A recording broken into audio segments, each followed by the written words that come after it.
கடந்த ஆண்டு 2024 ஜூலை 30ஆம் தேதி கேரளாவில் இருக்கக்கூடிய வயநாடுல மிகப்பெரிய அளவுக்கான நிலச்சரிவு ஏற்பட்டுச்சு. இதில் 298 பேர் இறந்தே போனாங்க. 4 கிராமத்தைச் சேர்ந்த மக்கள் தங்களுடைய வீடுகளையும் உடைமைகளையும் இழந்து போனாங்க. ராகுல் காந்தியிலேருந்து பிரதமர் மோடியிலேருந்து எல்லோருமே போய் பார்த்தாங்க, ஆறுதல் சொன்னாங்க. ஆனால் அந்த மக்கள் ஒரு ஆண்டு காலம் ஆயிருச்சு. அந்த மக்கள் தங்களுடைய கடன்களை கூட திருப்பி செலுத்த முடியாத சூழல் என்பது அந்த மக்களுக்கு இன்னும் இருக்க தான் செய்யுது. இதனால் பார்த்தீங்க அப்படின்னா கேரளா உயர் நீதிமன்றம் தாமாக முன்வந்து ஒரு வழக்கு எடுக்கிறாங்க. நீதிபதிகளான ஏகே ஜெய்சங்கரன் நம்பியார் அவர்களும் PM மனோஜ் அவர்களும் சூமோட்டோவாக இந்த வழக்கை எடுத்து, அதாவது இந்த பாதிக்கப்பட்ட மக்களுடைய கடன்களை ஒன்றிய பாஜக அரசு பேங்கை வசூல் பண்ண சொல்லக்கூடாது, கடன்களை தள்ளுபடி செய்ய சொல்லணும் அப்படின்றக்காக ஒரு வழக்கை எடுக்கிறாங்க. இந்த வழக்கை பொறுத்த வரைக்கும் கடந்த ஏப்ரல் 30ஆம் தேதி பார்த்தீங்க அப்படின்னா டிசாஸ்டர் மேனேஜ்மெண்ட் ஆக்டில் இருக்கக்கூடிய செக்ஷன் 13 யூஸ் பண்ணி அந்த வயநாடு மக்களுடைய கடன்களை தள்ளுபடி செய்ய முடியுமா அப்படின்னு சொல்லிட்டு நேஷனல் டிசாஸ்டர் மேனேஜ்மெண்ட் அத்தாரிட்டி அதை என்னன்னு பாருங்க அப்படின்னு சொல்லி ஒரு உத்தரவை போடுறாங்க. இந்த உத்தரவுக்கான பதில ஒன்றிய பாஜக அரசு எப்பங்க சொல்லணும்?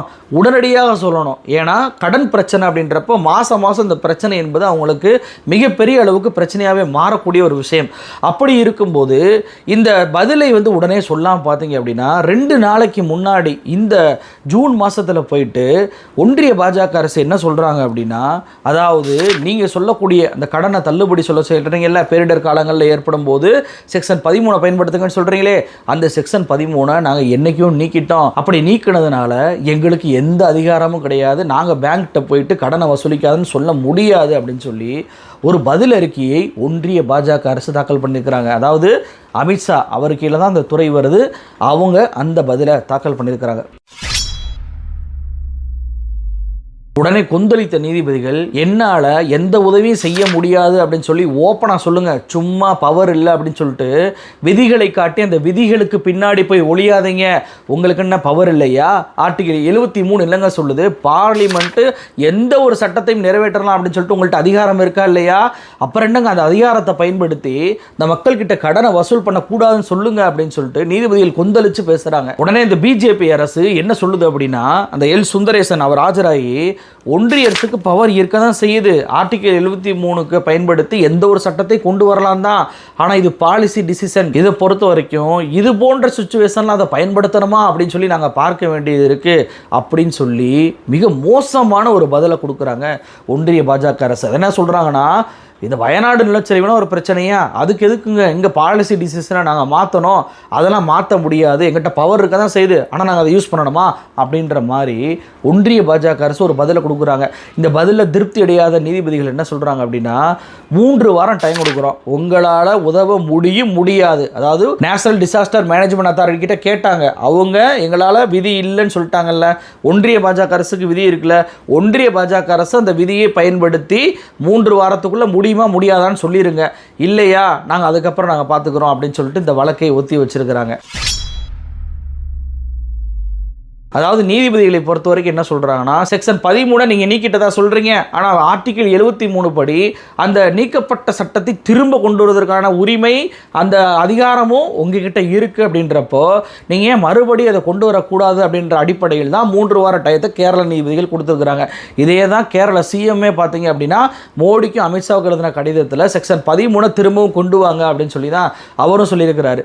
இப்படி செக்ஷன் 13 மையப்படுத்தி தான் பேரிடர் காலங்களில் அந்த கடன் தள்ளுபடி பண்ணணும் அப்படின்ற குரல்கள் ஒவ்வொரு முறை வருது. கொரோனா காலத்திலேயுமே இஎம்ஐ எல்லாம் கட்டுவதற்கு தள்ளி வைங்க, கடன்களை தள்ளுபடி கூட பண்ண வேணாம், அட்லீஸ்ட் அந்த நேரத்தில் இஎம்ஐயோ கடனை வசூலிக்காம விட்டு இருக்க சொல்லுங்க அப்படின்னு சொல்லி எவ்வளவோ கேட்டோம். ஆனால் ஒன்றிய பாஜக அரசு செவி சாய்க்கவே இல்லை. இப்படியெல்லாம் நம்ம கேட்பதனால தான் இந்த ஒன்றிய பாஜக அரசு செக்ஷன் 13 நீக்கி இருக்கிறாங்க. எப்போ நீக்கிக்கிறாங்க அப்படின்னு சொல்லி நம்ம தேடி பார்க்கும்போது டிசம்பர் 2024 தான் இந்த பிரிவை ஒன்றிய பாஜக அரசு பார்லிமெண்ட்லேயே கொண்டு நீக்கியிருக்கிறாங்க. அமெண்ட்மெண்ட்டை கொண்டு அமித்ஷா தான் பேசுகிறாரு.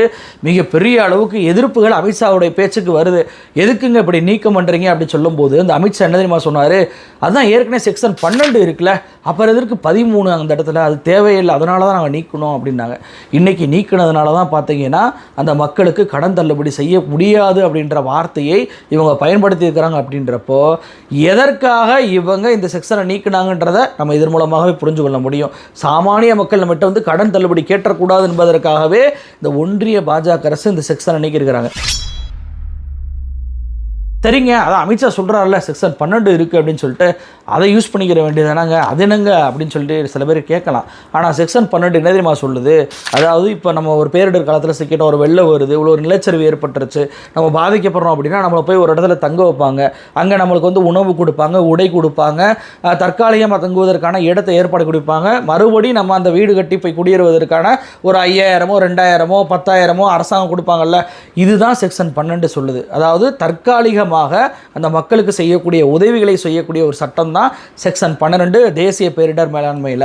அப்போது செக்ஷன் 12 நாங்கள் தற்காலிக உதவிகள் தான் பண்ணுறோமே, அப்புறம் எதுக்கு இதில் கடன் வேறு நீங்கள் தள்ளுபடி கேட்குறீங்கன்ற ஒற்றை நோக்கம் தான் பிஜேபிக்கு இருக்குது.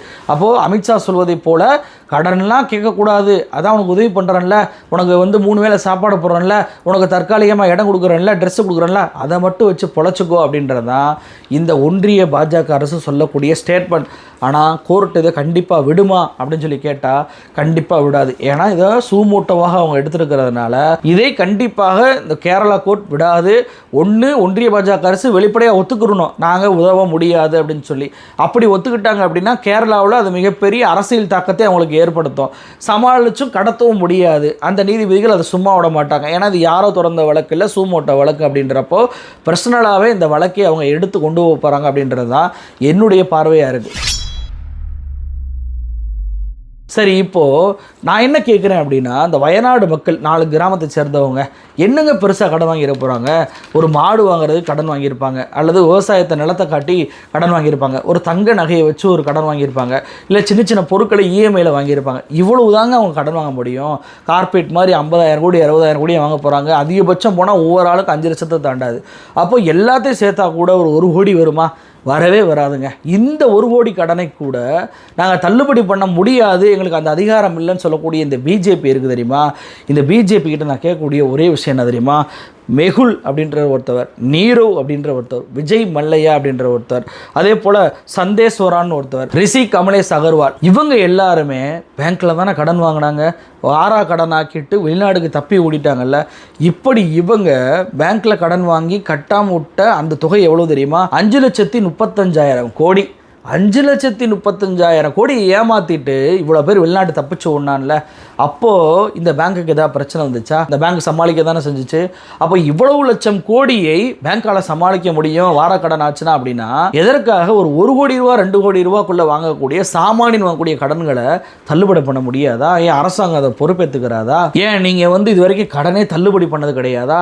கார்பரேட்டுக்கு நீங்கள் எவ்வளவு கடன்களை தள்ளுபடி பண்ணீங்க அப்படின்னு சொல்லிட்டு நான் லிஸ்ட்டை கொடுக்குவான். நீங்கள் சொன்னதே சொல்கிறேன். அதாவது ஆகஸ்ட் 7, 2023 பார்லிமெண்ட்ல ஒன்றிய அரசுடைய இணை நிதியமைச்சர் பகவத் கேரட் இவர் என்ன தெரியுமா சொல்றாரு? 2014 ஆண்டு முதல் 2023 ஆண்டு மார்ச் மாதம் வரைக்கும் 14.56 லட்சம் கோடி வாரா கடன் உள்ளது அப்படின்னு சொல்லி பேசியிருக்கிறார். இவ்வளவு லட்சம் கடன்களை பேங்க் வந்து வசூலிக்காமல் வாரா கடனாக இருக்குது அப்படின்னு சொல்லியிருக்கிறார். சூரத்தை சேர்ந்த சமூக ஆர்வலரான சஞ்சய் ஈலவா இவர் வந்து ஒரு ஆர்டி தகவல் போடுறாரு.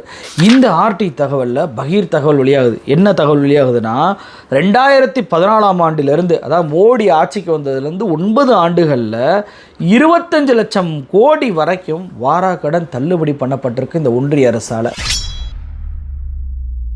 அதாவது பொதுத்துறை வங்கியில் மட்டும் 10.41 லட்சம் கோடியும் மற்ற வங்கிகளில் 14.53 லட்சம் கோடியும் தள்ளுபடி பண்ணியிருக்கிறாங்க. இப்போ 25 லட்சம் கோடி வரைக்கும் தள்ளுபடி பண்ணியிருக்கிறீங்க. ஒரு ஆண்டுக்கு சராசரியாக 2.72 லட்சம் கோடி இந்த நாட்டில் தள்ளுபடி பண்ணப்படுது கார்ப்பரேட்டுகளுக்கு.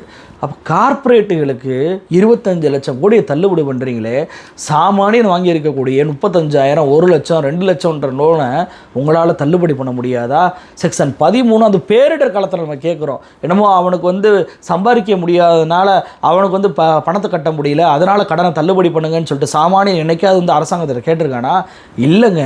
பேரிடர் காலம், அவன் வீடு எல்லாத்தையும் இழந்துட்டு மறுவாழ்வுக்கு அவன் போராடி கொண்டு இருக்கான். 1 வருஷம் ஆகியுமே அவனால் அதை மறுவாழ்வு அடைய முடியல அப்படின்னா அவனுக்காக கோர்ட்டே கையில் இறங்கி இந்த வழக்கு எடுத்து நடத்துது. அந்த கடனை தள்ளுபடி பண்ணியா அப்படின்னு சொல்லி கேட்டால் அந்த அதிகாரம் நாங்களுக்கு கிடையாது, செக்ஷனே நாங்கள் என்றைக்கோ இழுத்து மூடிட்டோம், ஒழிச்சிட்டோம் அப்படின்னு சொல்லி துணிவோடு பேசக்கூடிய அதே பாஜக கார்ப்பரேட் கடனை மட்டும் தள்ளுபடி பண்ணியிருக்கிறாங்க. கேட்டால் என்ன சொல்லுவாங்க, கார்ப்பரேட் கடனை தள்ளி வைக்குவதற்கும் தள்ளுபடி பண்ணுவதற்கும் வித்தியாசம் இருக்குன்னு நம்மகிட்டே அளந்து விடுவாங்க.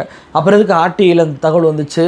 அப்போ வாரா கடனாக மாறக்கூடிய, அதாவது இந்த பணக்காரங்கள்லாம் வாங்கினாங்கல்ல, நான் சொன்னல விஜய் மல்லையா, முகுல், எப்படி நீரவ் மோடி இவர் போன்ற ஆட்கள்லாம் பணத்தை வாங்கிட்டு பணத்தை திருப்பி கட்டாமல் அவனுடைய கடனெல்லாம் ஒன்றிய அரசு நம்ம கட்டுற வரியை வச்சு தள்ளுபடி பண்ணுறாங்க. நமக்கு ஆனால் தள்ளுபடி பண்ண மாட்டாங்க. இதில் இன்னும் கொடுமையான விஷயம்னா, வாங்கின கடனை தள்ளுபடி பண்ணுறது மட்டும் இல்லாமல் அந்த கார்ப்பரேட் வரியையுமே 30% 25% இந்த ஒன்றிய பாஜக அரசு மாற்றுறாங்க. அப்போ நீங்கள் யாருக்கான அரசு? சாமானிய மக்களுக்கான அரசா இல்லை கார்ப்பரேட்டுக்கான அரசா? நம்ம தமிழ்நாட்டிலையுமே மிகப்பெரிய பாதிப்பை தென் மாவட்டங்கள் சந்திச்சாங்க. அங்கே இந்த ஒன்றிய நிதியமைச்சராக இருக்கக்கூடிய நிர்மலா சீதாராமன் தூத்துக்குடிக்கே வந்தாங்க. வந்து மக்களை போய் சந்திப்பதை காட்டிலும் கோயிலுக்கு போயிட்டு உண்டியலில் பணம் போடாதீங்க, பணத்தை எங்கே போடணுமோ அங்கே போடுங்க அப்படின்ற வார்த்தைகள்லாம் பயன்படுத்திட்டுலாம் போனார். சரி, அப்படியாவது ஏதோ ஒரு நிதியை கொடுப்பாங்கன்னு சொல்லி பார்த்தா ₹1 கூட கொடுக்கவே இல்லைங்க. சென்னையில் புயல் வந்து பாதிப்பு வந்தாலும் தர்றது கிடையாது, கஜா புயலுக்கு தர்றது கிடையாது, ஓகி புயலுக்கு தர்றது கிடையாது. இப்படி எந்த ஒரு பேரிடர் வந்தாலுமே மிக மோசமான பார்வையை தமிழ்நாட்டு மக்கள் மீது இந்த ஒன்றிய பாஜக அரசு எப்படி வைக்கிறதோ அதே போல தான் கேரளாவுக்கு வைக்கிது. கேரளாவில் இன்னும் கொடுமை என்னன்னா, ராணுவ ஹெலிகாப்டரில் வச்சுட்டு உதவி பண்ணுவாங்க, அந்த ராணுவ ஹெலிகாப்டருக்கு வாடகை வாங்கியிருக்கிறாங்க. இது போன்ற கொடுமைகளை எல்லாம் கேரளாவில் அந்த மக்களுக்கு இந்த ஒன்றிய பாஜக அரசு செய்கிறாங்க. அப்படின்றப்போ இந்த அரசை நோக்கி இன்னைக்கு சாமானியனுடைய கேள்வியை தாண்டி கோர்ட்டு கேள்வி கேட்க வந்திருக்கு. கோர்ட்டு கேட்கக்கூடிய கேள்விக்கு குறிப்பாக நீதிபதிகளான ஏசி ஜெயசங்கரன் நம்பியாரும் PM மனோஜ் அவர்கள் கேட்கக்கூடிய கேள்விக்கு இந்த ஒன்றிய பாஜக அரசு பதில் சொல்லி ஆகணும். உடனே தங்களுடைய அதிகாரம் பயன்படுத்தி இந்த வழக்கை இந்த நீதிபதிகள்கிட்ட இருந்து மாற்றி விடுறது, இந்த நீதிபதிகளை வந்து வேற அமர்வுக்கு மாற்றி விடுறது, இது போன்ற நடவடிக்கையை எல்லாம் செய்யாமல் இதில் உங்களுக்கு உதவ முடியுமா முடியாதா? 2 பாயிண்ட்டு. செக்ஷன் 13 திரும்ப கொண்டு வரதுக்கான அதிகாரம் ஆர்டிகிள் 73 பயன்படுத்த முடியும் என்று நீதிபதிகள் சொல்லிட்டாங்க. அந்த செக்ஷன் 13 பின்னாடி போய் ஒழியாதுன்னு சொல்லிட்டாங்க. அப்போ அமித்ஷா அவர்கள், நீ இந்த சாமானிய மக்களுடைய கடன்களை தள்ளுபடி பண்ணுவியா மாட்டியா? இதுக்கு மட்டும் பதில் சொல் அப்படின்றதான் கோர்ட்டுடைய கேள்வி. இதற்கு ஒன்றிய பாஜக அரசு பதில் சொல்லி ஆகணும். நன்றி.